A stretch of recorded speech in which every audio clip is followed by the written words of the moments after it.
All right, what is going on, everyone, and welcome back to another Black Desert video. So today I wanted to do an update on one of my older videos, which is basically talking about the Pearl Shop. And I guess it's a good time to update it. I should probably do this every now and then.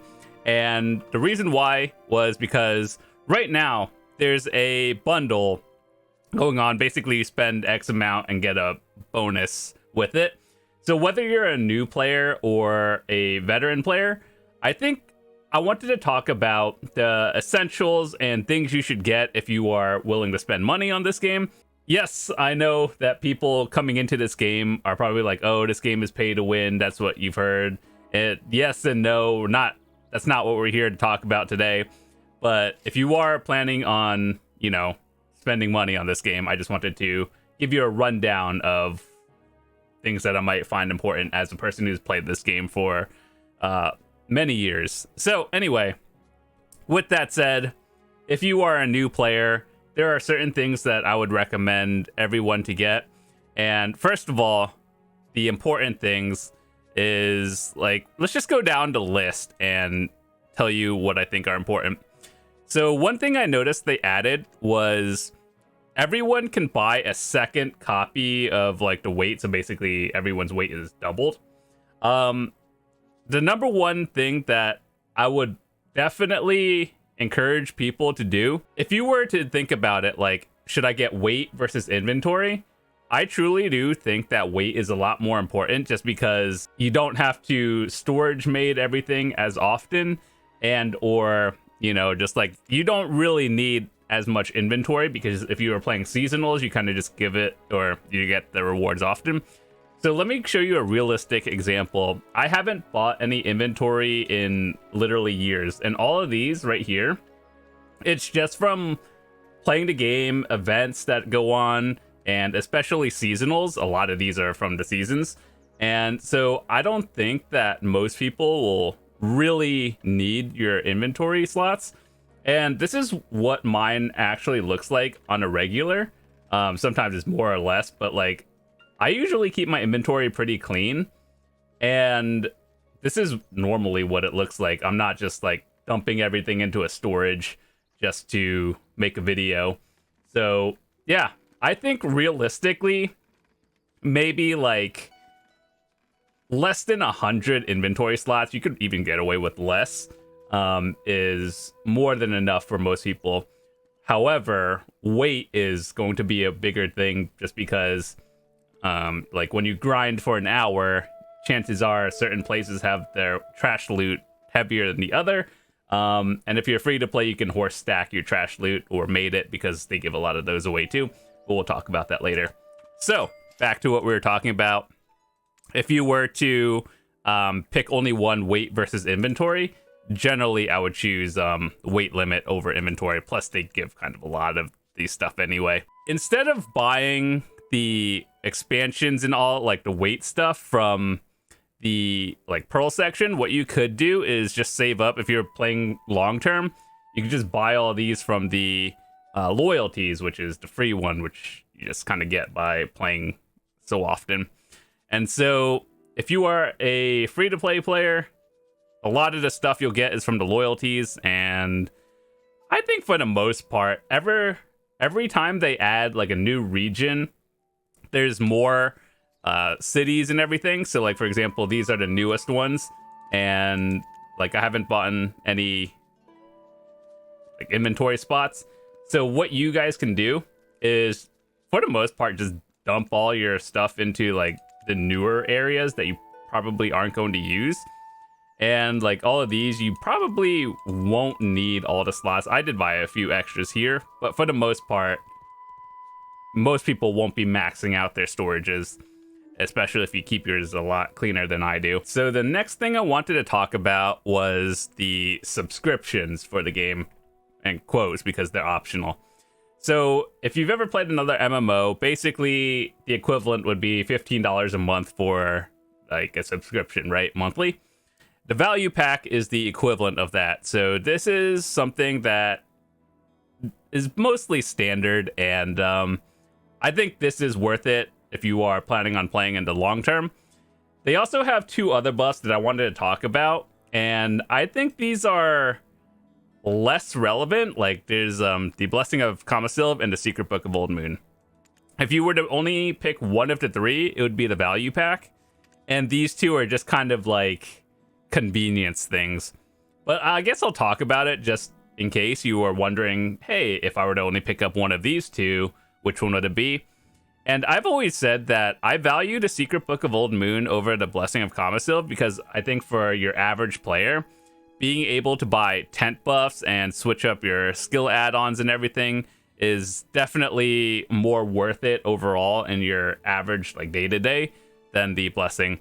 And I think I read somewhere, or just like I saw some sort of survey where most people only grind like 1 to 2 hours a day, like your average player, right? They only do like an hour or two a day. And so the energy recovery and the item drop rate is not really relevant unless you're taking advantage of it, like grinding a lot. So I don't think this is super worth it if you are just like your casual player. Obviously, if you can afford it, cool. But if not, then this is not a big deal. They kind of give these away pretty regularly too, just from like events and, you know, whatever happens, seasonals and everything. However, the Secret Book of Old Moon, ignore the XP ones. Those are nice to have, but the real reason you're buying these is to change the add-ons freely, which even then you just pay memfrag, because that one's not a big deal. It's more just like a convenience. But the biggest thing here is to buy Villa Scrolls from your campsite without the invitation. And like for anyone that does a lot of grinding, PvP, and just like or life skilling in general, we all know the tent is very convenient. Everything else here is kind of irrelevant, but just that alone makes it worth more than the Blessing of Kamasylve. So would I recommend buying either of these two? It really depends on like what you do, but not really. So once again, if you were planning on just getting one of the three, the value pack is your general standard $15 a month subscription. So as we talked about earlier, in terms of like weight and inventory, there's another thing called Maids, which allows you to basically move like your inventory items, whatever trash loot, to your storage from wherever you're at. So I haven't bought in any of these in literally years. And just to give you an idea, like this is how many I have, and I haven't bought in any in years. A lot of these come from events and just playing the game, so free, essentially. And to give people a realistic number of how many you would need if you were to grind 1 hour, assuming the trash loot is not super heavy, I think you can get away with like 20 to 30 of them, which realistically, they kind of just give these away just by playing the game. So you don't really need it. But even if you are free to play, if you know how to horse stack and everything, basically, let me just show you an example. This has been in the game. Developers know it. Everyone knows it. So just to give you an idea of how it works, I'll just show you right now. All right, so I'm going to teach you how to do trash loot horse stacking. It's kind of a wonky system, but for all of you who are free to play, this is how you do it. So pretend this chicken meat is your trash loot while you're grinding, right? So you see this number right here, your weight limit or for your horse. And what you're going to want to do, let's say you put, I don't know, 15,000 in here. And you see how this is full? So let's say you want to add more, and then you want to add like another 10,000, but it's too heavy. So what you would do is take your trash loot that's in your inventory, and then from your horse, what you would do is bring this to your inventory. So now you have, let's say, 25,000, right? And then you store it onto your thing again, and you just keep cycling through it over and over. So do you need maids in this game? No, you don't. But like, this is how you do it. It's been in the game for like 8 years. You can basically infinite stack loot. And trust me when I say that the developers know it, they just chose not to fix it. So until that happens, you just keep doing that, and that's how you do it. So anyway, with that said, what other things? Maids and butlers, just convenient item. I just taught you how to get around that. The campsite, the tent that we talked about. Usually, I would not recommend people to buy this at full price, like $50 for a tent. Is it good to have? Yes. Would I pay full price for it? No. This goes on sale very often to the point where if you can get like up to like a 50% off or more, that's when it's worth it. Other than that, probably would not buy it at full price. Talking about the fairy now.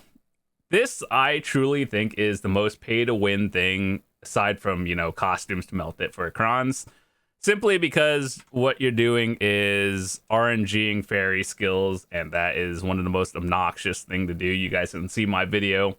I never want to do it again, so I hope they, never come out with new skills, and I hope that's it. So I never have to touch it or spend money on this again. So, yeah. When it comes to fairies and, like, let's say you're a new player or you're just, like, trying to get into it and get a nice fairy. So here's what you would do. First of all, don't buy these. Don't buy these dark honey things. What they do is allow you to speed up the leveling of your fairy faster. So what you would do as a, like, person who's not spending real money is you see how you have your fairy growth. What you would do is buy the honey wine thingy. What are these? Where are they? Yeah, these sweet honey wines. You could also use green gear, and that's basically the same thing. But essentially, you do this, and then these level up your fairy, and then here's how I would do it. If you can get a tier 3 fairy, and then here's how you do this without spending real money. You look at the first skill. Do you get miraculous tier 5? If so, this is the most important skill you want. Simply because this allows you to auto use potions. That's one less button you have to do in your rotation, and the most important skill. Everything else is convenient. Continuous care. I've talked about this many times.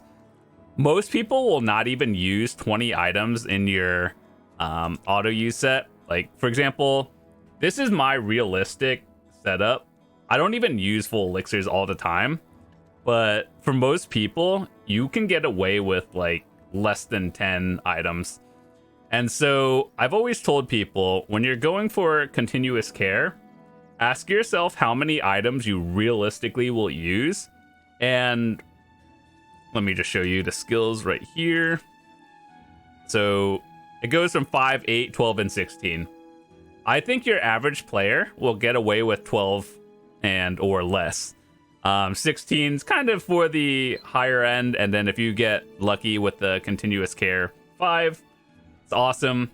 I even realistically don't use 20 all the time. So if you get like a 2 or 3, I think that's good for your average player, and then you don't have to have the most perfect thing. So this is why I say the fairy is very expensive to try to go for the perfect one. For most people, getting a continuous care 5 is the most important. Feathery Steps is nice too, but it's kind of like having free weight that we talked about before, but you don't have to spend more money on it.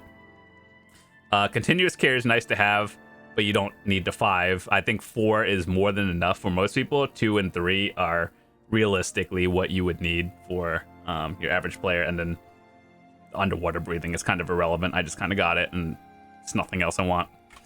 So yeah, as we talked about that, the fairy kind of sus. I told you how to fix it without spending real money, and I think that's good. These orbs, yeah, just hope you get lucky. And for your average player, if you don't hit continuous care 5, just reset it and start over. So next, what do we have? I guess realistically, everything else is kind of, do you like it? So my stance on like costumes and stuff in general are, most people in this game do not spend that much money. Like, yes, we've all seen that video of that interview that dude spent like $100,000 on this game. Guarantee you, most people do not do that. So my stance on this game is if you like buying outfits just because you like having your character look cool and everything, you think the outfit's cool, sure, spend as much money as you want. However, most people will not be dunking like thousands of dollars a week on melting it for crons. And even nowadays, like, is it really worth it with how much silver people can make grinding? And then you just buy the item. It is what it is. So, yeah. Does it really affect you? No, it won't. And, like, you shouldn't be comparing yourself to others in terms of progression. I've told a story a while back on, like, how I started the game. And, like, one of my friends and we came from another game where, we're super competitive. I definitely support competition in video games. But, like, this game is one of those things where you kind of just play at your own pace. Don't try to compete with the top end players just because, like, this is like you get things at your own pace. It is what it is. So in terms of like horse gear and then like costumes and everything, if you buy it because you like it, sure, it doesn't affect me. It doesn't affect most other people. And so you just do what you like to. A lot of these are skins and everything. So pets are definitely important because they will pick up loot for you. And so for the most part, if you are trying to min-max, there are ways to do it. Let me show you how, like, what I have. Ever since I got all my pets to, like, tier 4, all of these things afterwards, literally free from playing the game, events. You could buy it off the market for silver as well. Sometimes they just kind of have a lot of them. And so I guess one thing, like a piece of knowledge I can share to you guys is I would rather have 5 tier 1 pets over 1 tier 5 pet. Simply because just having more pets in general will allow you to loot more while you're grinding overall. And if you are a free-to-play player or a low spender, all of these skills, they are irrelevant. All you want a pet for is to loot. Once you get into the stage of the game where you kind of have a lot of these pets to, upgrade, and you're feeling like, oh, I should probably upgrade these now, that's when you start thinking about what you want to do with them and then what kind of pets are good for you. So a lot of these are kind of like specific to what you do in the game. So for example, the hedgehog is more catered to life skillers and people who gather. The dragon is more for PvPers. Well, I mean, it just gives extra HP. So PvE, PvP, weight limit for the polar bear kind of thing, and then item drop rate. So I guess what I'm trying to say is if you are just getting it to get it, just pick the pet you like. Once you start to min-max and like get the extra bonuses, that's when the thing kind of like goes into how much do you want to spend. But once again, 5 tier 1 pets versus 1 tier 5. Just get more pets in general, and then you decide what you want to do later. So that's about it. Other than that, those are pretty much the highlights of everything. So just to go over a recap of everything, weight limit is worth more than inventory in my eyes. And especially, I know a lot of people, you only play maybe like 1 or 2 characters and keep those as your main. Like your main plus a tagged character. So like the weight limit's definitely worth more. Everything else is, irrelevant. I would say the value pack is the most important one too, because it's just the benefits and or your monthly subscription, and then basic pets of getting whatever you need. Yeah, that's about it. Like, I just wanted to make sure all of you guys are not just lighting money on fire, getting random things. I personally would probably not get like half of those gamble boxes, or just like any gamble boxes in general. The celestial horse thingy, the whistle that allows you to call your horse from everywhere, they kind of give it away in the season pass. Like if you get the premium one on your season one, they give one away. So I think these are actually worth getting, but I wouldn't get them on all your characters, just the ones you play on the most. Aside from that, like most of these are just kind of irrelevant. So hopefully we talked about all of the things that I think are important. And so yeah, hopefully that helped. So, with that said, thanks so much for watching. If you have any questions, happy to point you guys in the right direction. As a person who's been playing this game for a long time, generally, you don't want to just buy things randomly, and you just buy the things that you think you need. So, yeah, that's all I wanted to talk about. Thanks so much for watching. I'll see you guys tomorrow. Have a fantastic day. Peace.